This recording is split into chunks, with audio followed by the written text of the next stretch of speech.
Good morning. It is Friday, April 23rd. I'm Jason Stanton. This is my morning musing.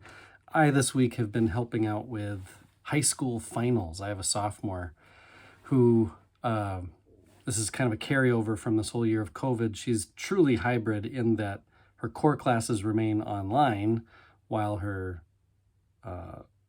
electives are done in person. So she goes to school for a little bit and then comes home to do all the other core classes online. And as she's doing that, the online core classes have their finals a little earlier than what typically kids have.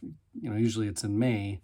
So a little early. We're in the house working around finals time, if you know what I mean. You remember having finals? I do. I remember how I studied.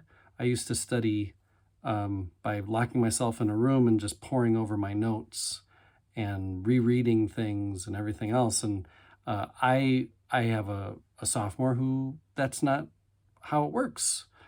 She would prefer to verbally process the information that she's been learning over the course of the last few months.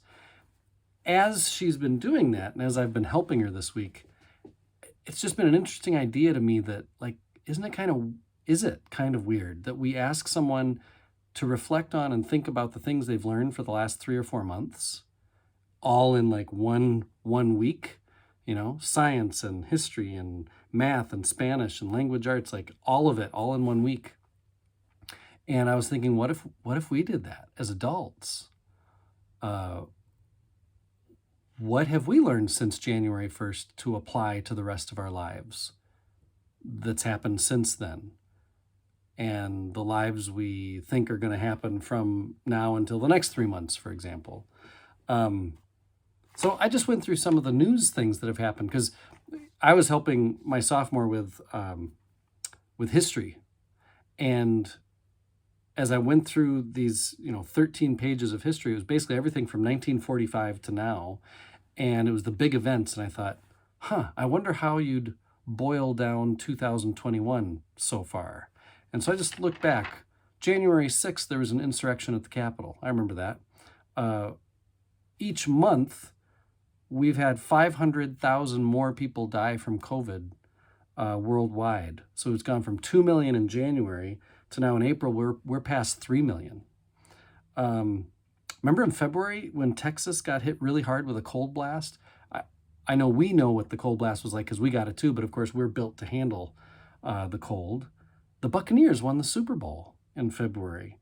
It was in February that NASA's Perseverance and the drone Ingenuity landed on Mars, which of course that all made headlines as the drone actually made a flight this week, but it landed back in February. In March, the Pope met with Grand Ayatollah in Iraq. No Pope has ever met a Grand Ayatollah. That was amazing. And as I went through kind of the big things that have happened, thinking about the mass shootings in Colorado and Georgia and the political battles and the historical events that have happened, I was trying to also then make sense of what has that meant to me, but also what are some local things that have meant something to me, maybe in my personal life, what's happened in the last few months. In our church, we've gathered again in person. This week, I've even been in a couple meetings where everyone in the room is fully vaccinated, and so we've been able to gather without masks. It feels really weird to do that, and welcome. The restrictions and precautions that we're taking at church become fewer and fewer. We still have lots of questions about how we're going to move forward. There's still so many questions, and yet there's some answers coming with vaccinations and everyone feeling safer, especially for the sake of those who are older, many of whom are vaccinated already.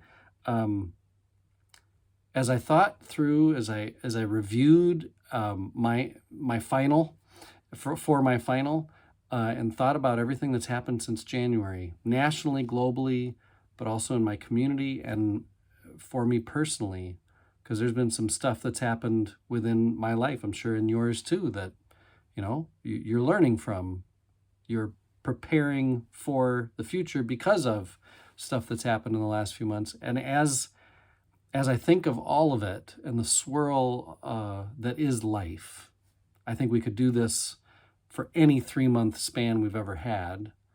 I think I respond to all that has happened in the same way that I would pray if I had all my finals this week as well.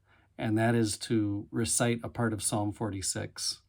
The Lord of hosts is with us. The God of Jacob is our stronghold. Be still and know that God is God. In the midst of all that life is, we keep faith alive.